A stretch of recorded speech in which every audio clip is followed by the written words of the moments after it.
اعوذ باللہ من الشیطان الرجیم بسم اللہ الرحمن الرحیم۔ اچھا، ہماری سامعات اور انتہائی محترم اور عزیز طالبات، آج ہم آپ لوگوں سے کچھ خاص گفتگو کرنا چاہتے ہیں، اور وہ گفتگو شاید آپ کو موضوع بتایا گیا ہو، نہیں بتایا گیا۔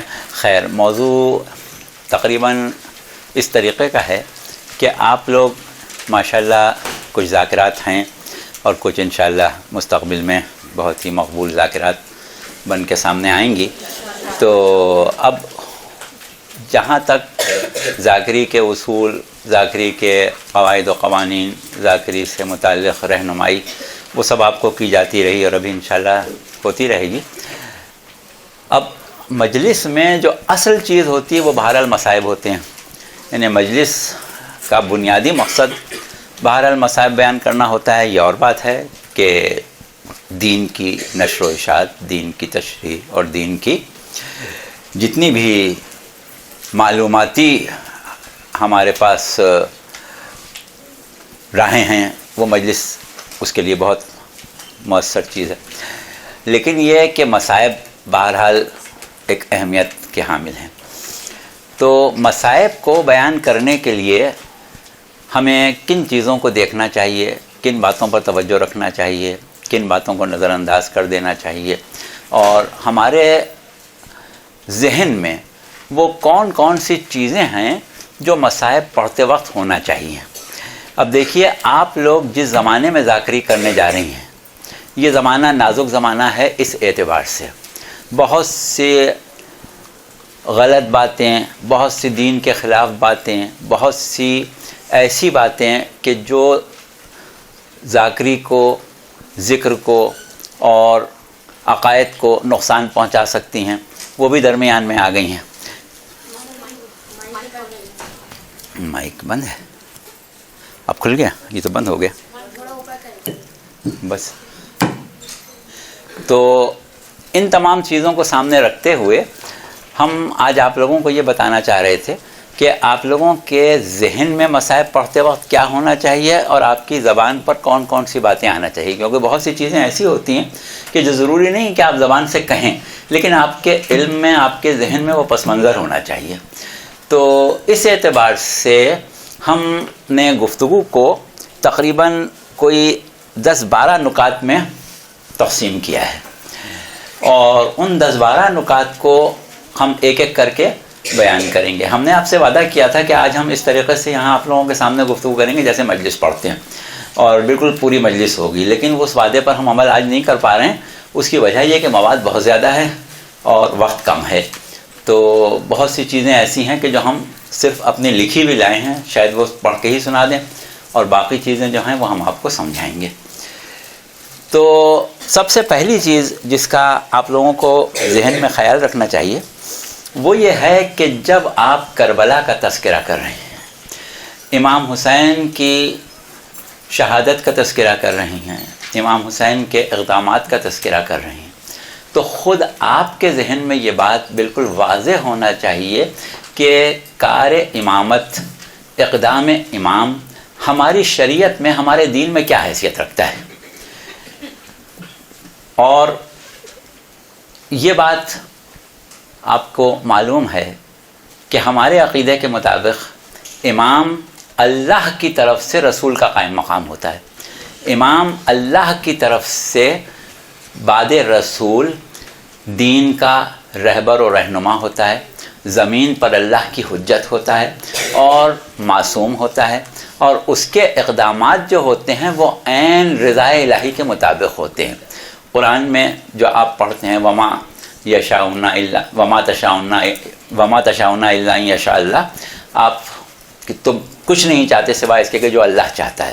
یہ خود ایک موضوع ہے، کسی موقع پر ہم آپ سے گفتگو کریں گے کہ امام کا اللہ سے رابطہ، اس سلسلے میں ہمارا کیا عقیدہ ہے اور کس طرح اللہ سے امام کا رابطہ ہوتا ہے۔ اس وقت آپ صرف اتنا یاد رکھیں کہ امام معصوم کا اقدام عین اللہ کے مرضی، مشیت اور اس کے ارادے کے مطابق ہوتا ہے۔ جس طرح رسول کوئی گفتگو نہیں کرتے مگر وحی کے ذریعے، اسی طرح امام کوئی گفتگو نہیں کرتا، کوئی اقدام نہیں کرتا مگر وہ جو اللہ چاہتا ہے۔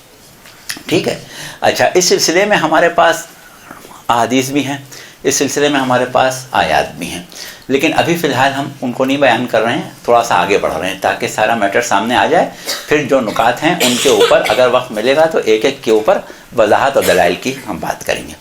اچھا، دوسری چیز یہ ہے کہ ہم یہ جانتے ہیں کہ مجالس میں خصوصاً مصائب میں جو ہم مواد بیان کرتے ہیں اس کے منابع کیا ہیں، ہم تک کیسے پہنچے، ہمیں کیسے ملے، اور ان کے اوپر ہماری نظر ہونا چاہیے، اور وہ جو شکوک و شبہات لوگوں کے اذہان میں پیدا ہوتے ہیں یا پیدا کیے جاتے ہیں اس کے بارے میں آپ کے پاس ایک بہت ہی مدلل، عقلی اور ایسا مواد ہونا چاہیے کہ جس سے آپ خود بھی مطمئن ہوں اور دوسروں کو بھی مطمئن کر سکیں۔ اب ہمارے ہاں مصائب پڑھتے وقت جو خواتین کو یا ذاکرین مردوں کو مشکل ہوتی ہے وہ سب سے بڑی یہ ہے کہ آج کل ایک زمانہ ایسا آیا ہے جس میں واقعات کربلا کے بارے میں اکثر یہ کہہ دیا جاتا ہے کہ صاحب یہ مستند نہیں ہے، یہ بات مستند نہیں ہے، اس بات کو تو ہم نے کہیں نہیں پڑھا، یہ تو کہیں تاریخ میں نہیں لکھا ہے، یہ کسی اعتبار سے قابل قبول نہیں ہے، وغیرہ وغیرہ۔ اچھا دیکھیے، اس میں آپ کے ذہن میں کچھ اصول ہونا چاہیے۔ کیا چیز ایسی ہے جس کو آپ غیر مستند سمجھیں اور کون سی ایسی چیز ہے جس کو آپ غیر مستند نہ سمجھیں؟ یہ آج کل جو کام کیا جاتا ہے وہ عام طور پر اس انداز پر کیا جاتا ہے کہ لوگوں سے یہ کہا جاتا ہے کہ دیکھیے اس بات کی تو ہمیں کبھی خبر نہیں ملی، یہ تو واقعہ ہم نے تاریخ میں کہیں نہیں پڑھا۔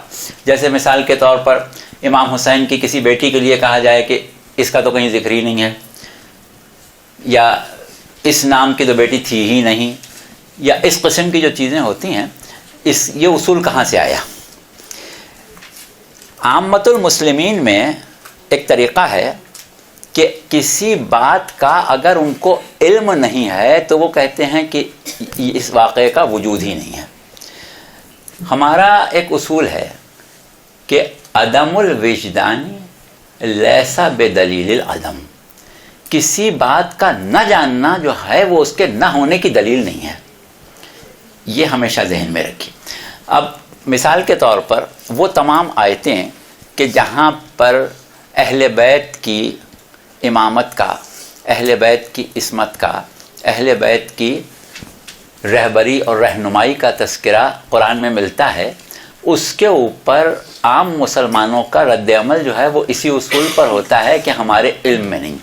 مثال کے طور پر قرآن میں اللہ نے کہا کہ اطیعوا الرسول واولی الامر منکم، رسول کی اطاعت کرو اور جو اولی الامر ہے اس کی اطاعت کرو۔ اب کیونکہ رسول کے بارے میں اللہ یہ کہتا ہے کہ جو کچھ رسول کہیں وہ مان لو، وما آتاکم الرسول فخذوہ وما نہاکم عنہ فانتہوا، جو چیز رسول تم کو دے وہ لے لو، جس سے منع کرے اس سے رک جاؤ۔ تو اب رسول کے ساتھ اولی الامر کی اطاعت کا جب حکم ہے تو وہی حکم اولی الامر کے لیے بھی آئے گا۔ اب بڑے مشہور مفسر ہیں امام فخر الدین رازی، انہوں نے آیت کی تفسیر کرتے ہوئے یہ لکھا کہ اس آیت کی روح سے ضروری ہے کہ بعد رسول کوئی معصوم ہو، کیونکہ اولی الامر کا معصوم ہونا ضروری ہے اس اعتبار سے کہ اس کی بلا شرط غیر مشروط طور پر اطاعت واجب ہے، تو اس کو معصوم ہونا چاہیے، غلطی سے پاک ہونا چاہیے۔ اب اگر ہم یہ کہتے ہیں کہ بعد رسول کسی معصوم رہبر کا وجود ضروری ہے تو اس رہبر کا جاننا زیادہ امکانات رکھتا ہے بنسبت نہ جاننے کے، اس رہبر کو ہمیں جاننا چاہیے۔ اب کیونکہ ہم کسی معصوم کو نہیں جانتے بعد رسول، لہذا کوئی نہیں ہے، کیونکہ ہم نہیں جانتے لہذا نہیں ہے۔ اب اس خلا کو کیسے پورا کیا جائے؟ اس خلا کو وہ پورا کرتے ہیں اجماع کے ذریعے، کہ جب بہت سی امت کے افراد 8 10 100 20 جمع ہو کے کوئی فیصلہ کر لیں تو وہ معصوم ہو جاتے ہیں۔ اب یہ ان کی منطقہ اس پر ہمیں اس سے بات نہیں کرنا ہے کہ 10 غیر معصوم مل کے یا 100 غیر معصوم مل کے معصوم کیسے ہو جائیں گے، یا 100 جاہل مل کے عالم کیسے ہو جائیں گے. بہرحال ان کا یہ نظریہ. لیکن اس کی بنیاد کیا ہے کہ کیونکہ ہم نہیں جانتے لہذا نہیں ہے. اب اسی اصول کو ہمارے ہاں استعمال کیا جا رہا ہے، کیونکہ ہم فلاں بیٹی کا نام نہیں جانتے لہذا نہیں ہوگی، کیونکہ ہم فلاں بیٹی کو نہیں جانتے لہذا نہیں ہوگی، کیونکہ تاریخ میں یہ واقعہ نہیں لکھا ہے لہذا نہیں ہوگا. اب مسئلہ یہ ہے کہ بھائی نہیں لکھا ہے یا آپ تک نہیں پہنچا، تو یہ آپ کے علم کی کمی ہے، اور علم کی کمی کی وجوہات بہت سی ہو سکتی ہیں. ہو سکتا ہے تاریخ مورخ نے نہیں لکھا ہو اس لیے نہیں پہنچا، تو یہ آپ کے علم کی کمی ہے. ہاں اب یہاں پر ہمیں دیکھنا یہ پڑتا ہے کہ اگر کوئی بات ایسی ہے کہ جو دین اور شریعت سے ٹکرا رہی ہے، یعنی معصوم کے عمل میں ممکن ہی نہیں کہ معصوم ایسا کام کرے، یا کوئی ایسی چیز ہے کہ جو موقف امام سے ٹکرا رہی ہے، یا کوئی ایسی بات ہے کہ جس سے اہل بیت کی توہین ہو رہی ہے، تو اس میں تو بے شک ہم یہ کہہ سکتے ہیں کہ عقل قبول نہیں کرتی اس بات کو، لہٰذا یہ نہیں ہے. لیکن وہ چیزیں کہ جن کو عقل قبول کر سکتی ہو، جو عقلاً ممکن ہو، جیسے مثال کے طور پر اگر ہم یہ کہیں کہ امام حسین کی 4 بیٹیاں تھیں، تو عقلاً اس میں کیا پریشانی ہے؟ بھائی 4 بیٹیاں ہو تو سکتی ہیں نا. تو جو چیز ہو سکتی ہے اس کا انکار صرف اس بات پر کہ علم نہیں ہے، اس کی کوئی ضرورت نہیں ہے. ایک چیز. دوسری چیز جو ہے وہ یہ والا مسئلہ ہے کہ ہم اگر یہ سوچیں کہ جس وقت پیغمبر اسلام صلی اللہ علیہ وسلم کی وفات ہوئی تو اہل بیت کے ساتھ کیا برتاؤ ہوا، امت کا برتاؤ اہل بیت کے ساتھ کیا تھا، امیر المومنین کے ساتھ امت کا برتاؤ کیا تھا، امیر المومنین کی شہادت کے بعد اہل بیت کے ساتھ، خاندان رسالت کے ساتھ امت کا برتاؤ کیا تھا. یعنی وہ زمانہ تھا کہ جب کسی کا اہل بیت کا محب ہونا اگر صرف شبہ کی حد تک بھی ہو تو اس کو قتل کر دیا جائے. کوئی شخص اپنے آپ کو اہل بیت کا چاہنے والا اگر ظاہر کر دے تو اس کا مطلب اس نے اپنے آپ کو قتل کے لیے، اپنی زبان کٹوانے کے لیے، اپنا ہاتھ پیر کٹوانے کے لیے، اپنے آپ کو شکنجے میں کسوانے کے لیے، اپنے آپ کو دیوار میں چننے کے لیے پیش کر دیا. اب ایسے حالات میں اہل بیت زندگی گزار رہے ہیں. کس کو اہل بیت سے دلچسپی ہے سوائے ان چاہنے والوں کے کہ جو اپنی جان دے کے اپنا ہر قسم کا نقصان کر کے بھی اہل بیت کا ساتھ نہیں چھوڑنا چاہتے. اب ان کے پاس کیا یہ مواقع ہیں کہ وہ اہل بیت کی تاریخ رقم کریں، گھر کے حالات لکھیں، گھر کے واقعات لکھیں؟ ان کے پاس تو اتنا وقت نہیں ہے. اس کے بعد یہ والی باتیں کہ کس امام کی کتنی بیٹیاں تھیں ہمارے پاس تو ان کا نام نہیں ہے. یہ کب ممکن تھا؟ یہ جب ممکن تھا کہ امام حسین علیہ السلام کے ہاں کوئی بیٹی پیدا ہوتی، یا امام حسن کے ہاں بیٹی پیدا ہوتی، یا خاندان رسالت میں کوئی بیٹی پیدا ہوتی تو تمام مورخین کی پریس کانفرنس کی جاتی، ان کو بلا کے کہا جاتا کہ دیکھو آج یہ بیٹی پیدا ہوئی ہے، اس کا یہ نام ہے، تم لوگ تاریخوں میں لکھ لو. کیا یہ ممکن ہے؟ ظاہر ہے یہ ممکن نہیں ہے. تو جب جو چیز عقلاً ممکن نہیں ہے، اگر بالفرض تمام مورخین ہمارے پاس، تمام سیرت نگار، تمام واقعہ نگار مل کے یہ لکھ دیں کہ اتنی اتنی اتنی بیٹیاں تھیں، یہ ان کی عمریں تھیں، یہ ان کے زمانے میں ان کی ولادتیں ہوئی تھیں، کربلا میں وہ اس طرح آئی تھیں، تو اس کا مطلب کیا ہوگا کہ ہم حیرت زدہ رہ جائیں گے کہ یہ غیر نامحرم مورخوں کو یہ سب باتیں کہاں سے معلوم ہو گئیں. ان کو تو نہیں معلوم ہونا چاہیے. تو نہ معلوم ہونا زیادہ اغلب ہے بنسبت اس کے کہ سب کو معلوم ہو. تو اس اعتبار سے اگر ایسے شکوک و شبہات پیدا کیے جائیں تو اس کا آپ کے ذہن میں یہ مواد ہونا چاہیے کہ بھائی وہ واقعات نگار، اس وقت کے مورخین جو تاریخیں لکھتے تھے وہ بنو امیہ کی خوشنودی کے لیے لکھتے تھے، اور کوئی ایک جملہ بھی حق نہیں لکھتے تھے اس لیے کہ کہیں ایسا نہ ہو کہ ہم کو اہل بیت کا دوست سمجھ کے پھانسی پر چڑھا دیا جائے. ایسے حالات میں ہمارے پاس سارے واقعات ممکن نہیں ہے کہ ہوں. اچھا، دوسری چیز ایک اور ہے، وہ کیا ہے کہ شہدائے کربلا جتنی بھی ان کی تعداد ہے، وہ کربلا میں کیسے پہنچ گئے، کربلا کے واقعے تک کیسے زندہ رہے، جبکہ یہ زمانہ وہ ہے کہ جس کے اوپر شبہ ہو رہا ہے کہ یہ اہل بیت کا چاہنے والا ہے، اس کو قتل کیا جا رہا ہے، جس کے اوپر شک ہو رہا ہے کہ یہ اہل بیت کا چاہنے والا ہے، اس کو قتل کیا جا رہا ہے، اور ہزاروں لاکھوں کی تعداد میں عہد امیہ میں دوستداران اہل بیت قتل ہوئے، اور جو خاص دوست جو مشہور تھے وہ تو بچے ہی نہیں، خواہ میثم تمار ہوں، خواہ رشید ہجری ہوں، خواہ قیس ابن مظہر سیداوی ہوں، خواہ وہ ہوں جناب ہجر ہوں، خواہ ان کے ماننے والے ہوں، یعنی جتنے ایسے لوگ کہ جن کا شیعہ ہونا مشہور تھا وہ سب قتل کر دیے گئے تھے امام حسین کی شہادت سے پہلے، یعنی آخر تک قتل ہوتے رہے۔ جناب میثم تمار امام حسین کے کربلا پہنچنے سے تقریباً 15-16 دن پہلے قتل ہوئے، رشید ہجری اسی زمانے میں قتل ہوئے۔ تو اتنے مومنین قتل کیے گئے، اتنے مومنین قتل کیے گئے جن کے بارے میں یقین تھا کہ یہ چاہنے والے ہیں، یا وہ قتل ہو جاتے تھے یا قید کر دیے جاتے تھے، مختار ثقفی قید کر دیے گئے تھے، جناب ہانی ابن عروہ قتل کر دیے گئے۔ تو جتنے لوگ چاہنے والے تھے اہل بیت کے وہ سب قتل کر دیے جا رہے تھے، ان کو کوئی نہیں روکتا تھا، ان کو کوئی نہیں چھوڑتا تھا۔ اب اگر پہلے سے پروردگار عالم یہ اعلان کر دیتا کہ وہ افراد کے جو امام حسین کے ساتھ کربلا میں اتنی بڑی حکومت جبر و استبداد کی چولیں ہلا دیں گے، ان کے چہرے سے نفاق کی نقاب کھینچ لیں گے، ان کو درہم برہم ان کی فوجوں کو کر کے رکھ دیں گے، تو ان لوگوں کے ناموں کے اعلان کر دیے جاتے، پہلے سے ان کا تعارف کرا دیا جاتا، تو زمانہ ان کو چھوڑتا؟ کربلا سے پہلے قتل کر دیے جاتے، وہ سب کربلا سے پہلے قتل ہو چکے ہوتے، کوئی بھی کربلا میں نہیں ہوتا۔ ابن زیاد نے کوفے کے ان تمام لوگوں کو یا قتل کر دیا تھا یا قید کر دیا تھا جن کے بارے میں یہ گمان تھا کہ امام حسین کی نصرت کے لیے چلے جائیں گے۔ تو ابن زیاد جو کچھ کر رہا تھا وہ حکومت کے حکم پر کر رہا تھا، تو ان حکومتوں کا جو اس پورے دوران میں رہی ہیں جو طریقہ ہے، اس کے مطابق اگر یہ معلوم ہوتا کہ ایسے افراد ہیں مومنین کے جو کربلا میں امام کی نصرت میں نکلیں گے اور اپنی جانیں دے دیں گے اور ایسے عظیم کارنامے کر دیں گے، تو ان کو کوئی زندہ نہیں چھوڑتا، ان کو قتل کر دیا جاتا۔ اس کا مطلب کیا ہے کہ پروردگار عالم نے اپنے خاص پروگرام کے تحت اپنے خاص ایک منصوبہ ایزدی تھا کہ جس کے تحت شہدائے کربلا کو معاشرہ انسانی میں چھپا دیا تھا۔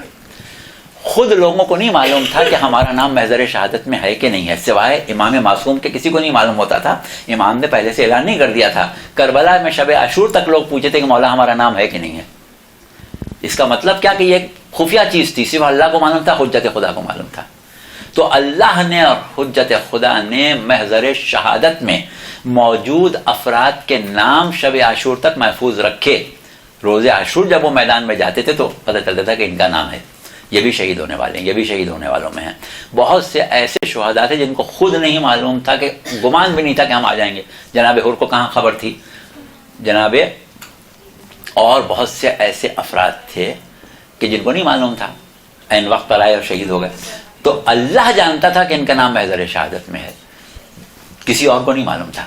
تو محضر شہادت میں نام ہونے کا مطلب کیا ہے کہ وہ جہاد بالسیف کے کردار میں بارگاہ خداوندی میں منتخب ہوئے تھے۔ اب جہاد بالسیف کے ساتھ کربلا میں اسیری کا جہاد بھی ہے۔ تو اسیری کا جہاد اپنی جگہ اتنا اہم جہاد اور اتنی منزل آزمائش ہے، اتنی کڑی آزمائش کا امتحان ہے، اور وہ بھی کس کا؟ خواتین کا۔ بھئی خواتین کے لیے یہی کہا جاتا ہے کمزور دل کی ہوتی ہیں، زیادہ سختی نہیں برداشت کر سکتی، زیادہ بڑی آزمائش نہیں برداشت کر سکتی، بے صبری ان کے اندر ظاہر ہو جاتی ہے۔ لیکن وہ کیسی خواتین ہوں گی جو کربلا میں اسیران کربلا کی حیثیت سے جن کا اللہ نے انتخاب کیا؟ تو جن کا انتخاب پروردگار عالم کی نگاہ میں جہاد اسیری کے لیے ہوا ہو، ان کے ناموں کے پہلے سے اعلان کیسے کر دیے جائیں گے؟ ان کے نام کیسے مشتہر کر دیے جائیں گے؟ تو ان کے نام تو پوشیدہ ہیں، ان کے نام مشتہر نہیں ہیں۔ لہٰذا اس قسم کے جو اعتراضات ہوں کہ صاحب ہم نے نہیں سنا، ہم نے نہیں پڑھا، ہم نے تو تاریخ میں نہیں ملتا، ارے بھائی کیسے ملے گا آپ کو تاریخ میں؟ کیسے ملے گا؟ ملنا ہی نہیں چاہیے، ملے تو تعجب کی بات ہے۔ تو اس اعتبار سے پس منظر کو ذہن میں رکھیں اور ایسے شکوک و شبہات جب بھی کوئی ڈالے تو اس کو یہی بات سمجھائیں کہ دیکھیے عقلاً یہ ممکن نہیں ہے کہ اتنا عظیم کارنامہ انجام دینے والی خواتین جن کو اللہ نے منتخب کیا اس کام کے لیے، ان کے ناموں کا پہلے سے کیوں اعلان کرے گا؟ ان کے ناموں کو مشہور کیوں کرے گا؟ ان کے ناموں کو مشہور تو نہیں کرنا چاہیے۔ تو اس لحاظ سے یہ چیزیں جو ہیں یہ اپنے ذہن میں رکھ کے ہمیں آگے بات کرنا چاہیے، ایسے امور کو کبھی بھی خاطر میں نہیں لانا چاہیے۔ یہ پروردگار عالم کے معجزات میں سے ایک بہت بڑا معجزہ ہے کہ تاثر غم جو انسان کی فطرت کے خلاف ہے وہ صدیوں باقی رہ جائے۔ اگر پروردگار اس غم کو تازہ رکھنے کا عزم نہ کر لیتا، ارادہ نہ کر لیتا، تو یہ غم تو اس کو مٹانے کے لیے دنیا کی ہر طاقت نے کوشش کی، ہر طاقت نے کوشش کی۔ اور پھر فطرت انسان کیا ہے کہ وہ غم انگیز باتوں کو بڑی جلدی سے بھولنا چاہتا ہے، ان کو یاد نہیں رکھنا چاہتا۔ ہاں خوشیوں کو یاد رکھتا ہے، خوشیوں کو یاد رکھنا چاہتا ہے۔ کوئی دنیا کی قوم ایسی نہیں ہے کہ جو غم مناتی ہو۔ ہر قوم میں جو تہوار ہوتے ہیں وہ خوشیوں کے ہوتے ہیں، رنگ ریلیوں کے ہوتے ہیں، ہنسنے کھیلنے کے ہوتے ہیں۔ غم منانے کے، رونے کے کوئی تہوار نہیں ہوتے ہیں۔ اور ہمارے ہاں، اب آپ لوگوں کی تو ابھی اتنی عمریں نہیں ہیں، آپ کو تجربہ نہیں ہے، پاکستان میں ایوب خان کے زمانے تک 12 ربیع الاول کو 12 وفات کہا جاتا تھا، اور صرف اسکول میں چھٹی ہوتی تھی۔ 12 وفات کا مطلب یہ ہوتا تھا کہ آج کی تاریخ وہ ہے جس دن رسول اللہ کی وفات ہوئی ہے۔ ربیع الاول کے مہینے کو بھی ہندوستان میں وفات کا مہینہ کہتے تھے، ولادت کا مہینہ نہیں کہتے تھے، وفات کا مہینہ کہتے تھے، یعنی اس میں رسول اللہ کی وفات ہوئی۔ تو ایک غم کا تاثر تھا۔ تو نتیجہ یہ تھا کہ پورے ملک میں کوئی 12 وفات نہیں مناتا تھا۔ کیسے منائے؟ غم منانا پڑے گا نا۔ اب ایک سمجھدار آدمی کوئی پیدا ہوا قوم میں ایوب خان کے زمانے میں، اس نے کہا کہ بھائی وفات چھوڑو، اس کا نام عید میلاد النبی رکھو۔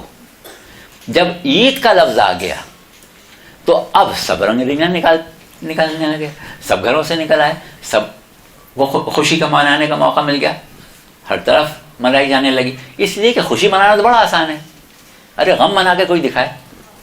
یہ تو آپ کو اللہ نے اعزاز بخشا ہے کہ آپ غم مناتے ہیں۔ غم کو زندہ رکھنا اللہ نے اپنے اوپر واجب کیا ہے، لیکن غم کے تاثر کو باقی رکھنا، غم سے دل لگانا، غم سے دل بہلانا، غم کو منا کے روحانی تسکین حاصل کرنا، یہ سب آپ لوگوں کو پروردگار عالم نے نعمات میں سے بڑی نعمتیں عطا کی۔ اگر کوئی بھی غم منانے والا نہ ہو تو اللہ غم کو زندہ رکھنے والا ہے، لیکن یہ آپ لوگوں کا اعزاز ہے کہ اللہ نے آپ کو ذریعہ بنایا۔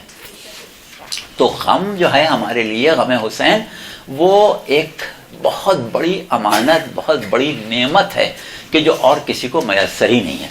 اب ہوتا کیا ہے کہ جو چیزیں عام طور پر لوگوں کی عقل میں نہیں آتی، وہ اس کو قبول نہیں کر پاتے۔ اب آج کل بہت عرصے سے یہ بات نہیں ہوئی ہے، ورنہ پہلے ایک طریقہ تھا ہمارے لڑکپن میں، اسکول کالج کے زمانے میں، لوگ ہم سے کہتے تھے کہ صاحب شیعہ جو زنجیر کا ماتم کرتے ہیں یا خون بہاتے ہیں، اس کے ان کو پیسے ملتے ہیں، ان کو پیسے دے کے زنجیر کا ماتم کرایا جاتا ہے، ان کو باقاعدہ رقم دی جاتی ہے۔ اب وہ یہ کیوں کہتے تھے؟ اس لیے کہ عقل قبول ہی نہیں کرتی کہ انسان اپنے آپ کو زخمی کر لے گا۔ تو اب کیا ہے کہ اس لیے کہ ان کی عقل نہیں قبول کرتی تھی، تو کیسے پیسے ملتے ہوں گے؟ بغیر پیسے ملے کوئی کیسے کر لے گا؟ بغیر پیسے ملے کوئی کیسے خون بہا لے گا؟ بہت بڑی رقم ملتی ہوگی۔ تو کیا ہے کہ یہ وہ عمل ہے کہ جس سے دین کی والہانہ محبت ظاہر ہوتی ہے۔ یہ پتہ چلتا ہے کہ اس عمل کے کرنے والے کو دین کتنا عزیز ہے، جس دین پر وہ عمل کر رہا ہے وہ دین اس کو کتنا عزیز ہے۔ تو اس لحاظ سے لوگوں کو یقین نہیں آتا تھا۔ اسی طرح بہت سی چیزیں جن معاشروں میں رقت زیادہ ہوتی تھی، لوگ زیادہ روتے تھے، مثال کے طور پر ہندوستان میں ایک معاشرہ مشہور تھا لکھنؤ کی تہذیب کا، کہ وہاں پر مرد اور خواتین مجلسوں میں روتے بہت تھے، بے انتہا روتے تھے، ڈھاڑے مار مار کے روتے تھے، بے ہوش ہو جاتے تھے، غش آ جاتے تھے. تو وہاں پر لوگوں نے یہ مشہور کیا تھا کہ ذاکر جب آتا ہے، اب اس زمانے میں تو پیسے 54 58 کرنی دورنی جو ہوتی تھی اسی کی خاص اہمیت ہوتی تھی، روپیہ شرط تو نہیں ہوتے تھے. تو لوگ مشہور کرتے تھے کہ صاحب یہ ڈھاڑ مارنے کی 54، غش آنے کا روپیہ اور سر پیٹ کے رونے کے 8 آنے یہ ہوتے ہیں. وہ کیوں کہتے تھے؟ اس لیے کہ وہ ان کی عقلیں گواہ پڑی قبول ہی نہیں کرتی تھیں کہ ایسے بھی ہو سکتا ہے. یعنی حقیقتاً انسان اس طرح ہو سکتا ہے، حقیقتاً انسان پر اتنا اثر ہو سکتا ہے. تو یہ سب چیزیں جو ہیں یہ صرف اللہ کی طرف سے ہیں کہ پروردگار عالم نے آپ لوگوں کے قلوب میں عزاداری ودیت کی ہے. ذکر امام حسین کو اس طرح دیا ہے کہ آپ کے لیے وہ نعمت ہے، آپ کو عزیز ہے، آپ کو اس غم سے محبت ہے. تو یہ ایک پروردگار عالم کا بہت بڑا کرم ہے. اب ہمیں پوری کوشش کرنا چاہیے کہ اس غم کی نعمت کو کوئی ہم سے نہ چھیننے پائے. یہ نعمت ہمارے لیے بہت قیمتی ہے، اور اس کو چھیننے کے لیے جو طریقے ہوتے ہیں وہ یہی ہیں کہ واقعات میں شکوک و شبہات پیدا کر دو. اور یہ جو کچھ ہو رہا ہے وہ اسی لیے ہو رہا ہے کہ واقعات میں شکوک و شبہات پیدا کر دیے جائیں. جب واقعات میں شکوک و شبہات پیدا ہو جائیں گے تو اثر انگیزی جو ہے وہ کم ہو جائے گی. تو لہٰذا آپ لوگوں کو خیال بھی رکھنا چاہیے اس بات کا، اور دعا بھی کرنا چاہیے کہ پروردگار عالم ہم کو ان لوگوں میں شامل رکھے کہ جن کے اندر اس اثر انگیزی کے آثار نظر آتے ہیں، ہم اس سے باہر نہ جانے پائیں. تو یہ تو ایک بنیادی چیز ہو گئی. اب اس کے بعد ہمیں کچھ اور آپ کو باتیں بتانا ہے کہ جیسا کہ بھی ہم نے کہا کہ ابتدائی مواد مجلسوں کا ہمارے پاس جو ہے وہ ہمیں کہاں سے لینا چاہیے. آپ کو خود مصائب پڑھنے کا جہاں تک تعلق ہے، اس کے لیے تو آپ کے پاس بڑا اچھا طریقہ ہے کہ آج کل بہت سے ذاکرین جو قدیم گزر چکے ہیں یا ابھی ہیں، ان کی پڑھی ہوئی مجلسوں کی کتابیں چھپ جاتی ہیں. اس میں مصائب کا حصہ بھی ہوتا ہے، اس میں سے آپ مصائب کا حصہ پڑھ لیں. کوئی ضروری نہیں ہے کہ آپ مصائب کی کتابیں تلاش کرنے جائیں، وہ موٹے موٹے مقاتل لے کے آئیں اور اس میں سے پڑھیں. ذمہ دار ذاکرین جو مصائب پڑھتے ہیں وہ اپنی ذمہ داری کے ساتھ پڑھتے ہیں، اس یقین کے ساتھ پڑھتے ہیں کہ غلط بات ان کو نہیں پڑھنا ہے. وہ آپ اگر پڑھ لیں تو آپ کے پاس کافی مواد جمع ہو جائے گا. بہت سے ذاکرین کے مصائب کی مجلسوں کی کتابیں ہیں، اس میں ان کے مصائب بھی ہیں. مصائب کا حصہ اس میں سے لے لیں، آپ اس میں سے مصائب پڑھ لیں، کوئی ایسی بات نہیں. لیکن یہ ہے کہ جو ابھی ہم نے ایک اصول بتایا کہ امام کا موقف، امام کا مقام و مرتبہ، امام کی شان اور دین و شریعت اور عقلاً کسی چیز کا واقع ہونا ممکن میں ہے یا نہیں. اگر عقلاً ممکن ہے اور ان تمام چیزوں میں کوئی مسئلہ نہیں ہے تو آپ اس کو پڑھ سکتے ہیں. اب کچھ اور امور ایسے ہیں کہ جن کے بارے میں ہم ان کو چھیڑنا نہیں چاہتے اس موقع پر، کیونکہ آج ہم جس دور سے گزر رہے ہیں اس میں بہت سے امور ایسے ہیں کہ جن کو متنازعہ بنا دیا گیا ہے، اور متنازعہ بنانے کے بعد اس کے اوپر اتنا زور دیا جا رہا ہے کہ مومنین جو ہیں وہ اس کی بنیاد پر فرقوں میں بٹے جا رہے ہیں. یعنی قوم میں تفرقہ پڑا جا رہا ہے، لوگ ایک دوسرے کے دشمن ہوئے جا رہے ہیں، لوگ ایک دوسرے کے بد مقابل آئے جا رہے ہیں. تو اس وقت ضرورت اس بات کی ہے کہ ان معاملات کو نہ اٹھائیں، نہ موافقت میں نہ مخالفت میں. ہم نہیں چاہتے کہ نہ ان چیزوں کی موافقت کریں یا مخالفت کریں، لیکن آپ لوگوں کو اپنی حد تک بعض چیزوں کا ادراک ضرور ہونا چاہیے. اب دیکھیے، دین اسلام وہ دین ہے کہ جس کے بارے میں آپ کو معلوم ہے کہ اس نے شرک کا خاتمہ کیا، اس نے بت پرستی کو ختم کیا، اس نے ستارہ پرستی کو ختم کیا، اس نے حیوان پرستی کے خلاف جہاد کیا، اس نے خالص توحید کا سبق دیا. اب وہ اسلام جو خالص توحید کا سبق دے، اس کی بنیادی تعلیمات کو سامنے رکھ کے بعض اوقات لوگ امور عزاداری میں بھی غلط فہمیاں پیدا کرنے کی کوشش کرتے ہیں. اس کو آپ اس طرح سمجھیں کہ اسلام نے بہت سی چیزوں کو اس طرح پیش کیا ہے کہ ہمیں بہت زیادہ غور و خوض کرنا چاہیے اس کو سمجھنے پر. جیسے مثال کے طور پر اسلام نے بت پرستی کو مکمل طور سے ختم کیا، بت پرستی کی مذمت کی. بت کیا ہوتے ہیں؟ پتھر کے بنے ہوئے مجسمے. تو جو اسلام بتوں کو پوجنے کو اور بتوں کے آگے جھکنے کو منع کر رہا ہے، کیا اسی اسلام نے سنگ اسود کو عظمت نہیں دی؟ سنگ اسود کو تو آپ آخر تقدس کی نظر سے دیکھتے ہیں، اس کا بوسہ لینے کی کوشش کرتے ہیں. وہ کیا ہے؟ وہی پتھر ہے. تو یہ سمجھنے کی ضرورت ہے کہ پرستش میں اور تقدس میں بہت فرق ہے. وہ ایک بڑے معروف شاعر تھے تجمل لکھنوی صاحب، شاید آپ لوگوں نے کسی نے نام سنا ان کا. انہوں نے ایک بڑا اچھا شعر کہا تھا، علی نے بت گرا کر سنگ اسود کا لیا بوسہ. علی نے بت گرا کر سنگ اسود کا لیا بوسہ، کہیں بگڑی کہیں پر بن گئی تقدیر پتھر کی. تو دیکھیے وہ بھی پتھر ہے، یہ بھی پتھر ہے. اچھا، دین نے منع کیا کہ ستاروں کی پرستش نہ کرو، سورج چاند کی پرستش نہ کرو، لیکن یہی اللہ قرآن میں جب چاند ستاروں کی سورج کی بات کرتا ہے تو کیا کہتا ہے؟ ان فی خلق السماوات والارض واختلاف اللیل والنہار لآیات لأولی الالباب. بے شک زمین و آسمان کی خلقت میں اور رات اور دن کے آنے جانے میں اللہ کی قدرت کی نشانیاں ہیں صاحبان عقل کے لیے. صاحبان عقل کے لیے نشانیاں ہیں. کہاں؟ چاند میں، ستاروں میں. تو اگر ستاروں کی بات کی جا رہی ہے تو ستارہ پرستی کچھ اور ہے، اور اس کے بعد پروردگار عالم انہی آیات کے تسلسل میں، یہ سورہ آل عمران کی آیات ہیں 191 سے لے کے آگے، ان فی خلق السماوات والارض واختلاف اللیل والنہار لآیات لأولی الالباب الذین یذکرون اللہ قیاما وقعودا وعلی جنوبہم ویتفکرون فی خلق السماوات والارض ربنا ما خلقت ھذا باطلا سبحانک فقنا عذاب النار.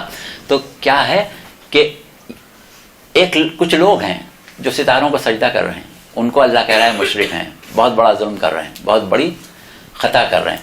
اور ایک وہ لوگ ہیں جو رات کو اٹھ کے آسمان پر ستاروں کو دیکھتے ہیں اور اس کے بعد اللہ کا ذکر کرتے ہیں، اللہ کو یاد کرتے ہیں اور کہتے ہیں کیا خوب اللہ نے ان ستاروں کو بنایا ہے. بڑی مشہور روایت ہے کہ امیر المومنین علیہ السلام ایک سفر میں ہیں اور نوف بکالی آپ کے ایک صحابی ہیں جو آپ کے ساتھ تھے. تو ایک مقام پر راستے میں جب رات ہو گئی تو سب لوگ آرام کے لیے لیٹے، اور تھوڑی دیر بعد، جیسا کہ امیر المومنین عموماً پوری رات نہیں سوتے تھے، ہم اٹھ کے نماز شروع کر دیتے تھے، جب امیر المومنین اٹھے نماز کے لیے تو دیکھا کہ نوف بکالی جاگ رہے ہیں. تو آپ نے ان سے پوچھا کہ اے نوف، جاگ رہے ہو یا سو رہے ہو؟ تو نوف نے یہ کہا کہ مولا میں جاگ رہا ہوں اور وسیع و عریض آسمان کو دیکھ رہا ہوں. تو آپ نے ان کی مدح فرمائی تھی، اور یہی آیتیں جو ہیں وہ اس موقع کے اوپر پڑھی گئی تھیں. اور یہی وجہ ہے کہ ہمارے ائمہ نے اس بات کی تلقین کی ہے اپنے چاہنے والوں کو کہ جب نماز شب کے لیے اٹھا کریں، جس وقت نماز شب کے لیے اٹھیں تو ایک مرتبہ آسمان پر نظر ڈالیں، اور یہ 5 آیتیں ہیں جو ربنا سے شروع ہوتی، یہ آیتیں پڑھیں، اس کے بعد نماز شب کا آغاز کریں. تو یہ بہت بڑی ثواب اور سعادت کی بات ہے. تو کہنے کا مقصد کیا ہے کہ ستارہ پرستی اور ہے، ستارے کو دیکھ کے اللہ کو یاد کرنا کچھ اور ہے. یہ بتانے کا مقصد تھا ہمارا. اسی طرح جہاں تک ان امور کا تعلق ہے کہ جو بظاہر بہت ہی معمولی سے لگتے ہیں، یعنی شان انسانیت کے خلاف لگتے ہیں،